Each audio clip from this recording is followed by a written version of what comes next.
Yep. Yeah, I am joined Industry by friend. Yeah, I'm also a long time subscriber of the channel. Absolutely. One of the first 20 subscribers. I'm joined by Maxwell Dlamini. I said that right now. Yep. Dlamini. Yes. Great. Dlamini. Sibonge. Usibal. This side is say Usibal Kulu. In Swaziland we say Kwala. Kwala. Yeah. Okay, no, perfect. Thank you so much for coming out. I appreciate you just making time for us to have a conversation today. I'm really intrigued because I'm really excited about today because hey, when you reached out and you're like, hey, Chief, 1, 2, 3, I was just like, yeah, no, must. Is it? No, what made you think like that? It's the how to lose conversation, just that. Because okay. I usually when I'm preparing, I don't just prepare for a specific episode, but also it's also the reason why I was talking about resting as well.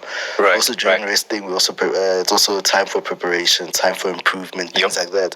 So I have a list of like topical points in J. You understand, just like things like that.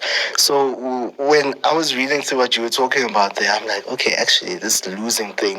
It resonates with me because I'm just like, okay, I also had it like something similar to that because I just like when I'm like listening to podcasts or I'm chilling, relaxing, idea pops up, I open up my notes, I just type a topic and then I leave it for later. You understand? So when it's time when I have a conversation with someone, I'm actually able to be like go to instead of now panicking, looking for topics like Also from experience, probably your losing comes from experience.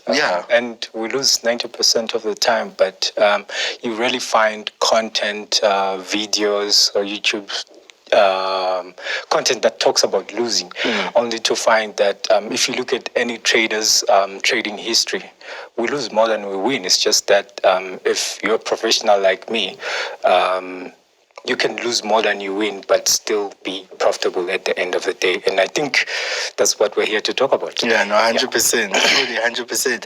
Yeah, but before we get into all the technical stuff, let's just give people a bit of background. Who is Maxwell Dlamini? I know we also, I think by the time this comes out, the other episode would have come out. Yep. We also did an episode of Industry Chats podcast. Right. Where we spoke about, obviously, your time in the industry, but we'll just touch, I guess today we'll just touch on your story particularly, and then we'll just get into the trading stuff. All right. Fantastic. Sorry to interrupt today's episode, but I need to tell you a few things about Octa today.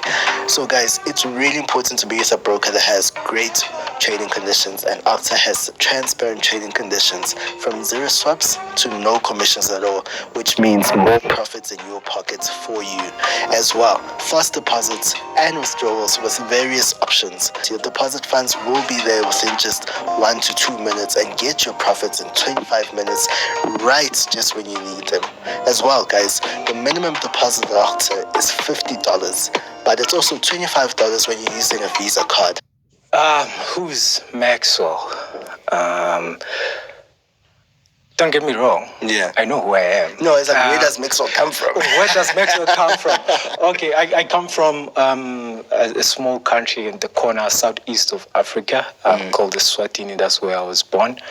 I've lived there, I wouldn't say all my life, because after uni I've been in and out as a hustler, trying business in different countries. And as I've said earlier on when we were having a conversation, I like to learn, I like to create relationships, network, because you don't know really what the future holds. So I come from Swaziland, 30 years of age, and I trade in the financial markets. I'm not a trader.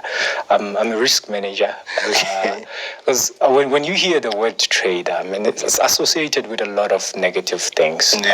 When you hear the word trader, you think scammer. When you hear the trader, you think someone who risks a lot in the market. And to some people, someone who's really crazy not to follow the traditional path of school, of which I did that, didn't work out because the goals that I had were quite big. Okay. And did you finish? I didn't. You didn't? You dropped out? And it wasn't my choice. Oh, okay. It wasn't my choice, and I don't like to talk about that because it was painful. Yeah. And I'm a top student from primary school. I actually got to skip a couple of classes. Because, Really? oh, yeah. Oh, wow. And I started my primary when I was 10 years old. When I started grade 1. Grade 1, when you were 10 years old? Yeah, when I was 10 years old, due to some family issues, lack of funds here and there. But the responsibility, not burden, to take care of the family, because I was the oldest on my father's side of the surname, really inspired me to work hard on myself. You know, a lot of people, when they see me, they think, where I come from. When you talk about Maxwell, people think hustler. And I really don't like that, because it has come with a lot of painful experiences. I'm not the same innocent child I was when I was growing up.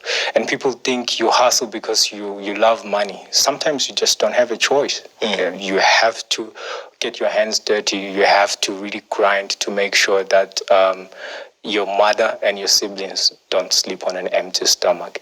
So yeah, from Swaziland, did finish my high school. I was the 12th best student in the country. Okay. I applied in so many universities overseas.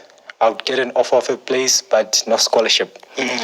And that forced me to settle for the University of Eswatini. I did my bachelor's degree in electrical and electronics engineering, which I never finished.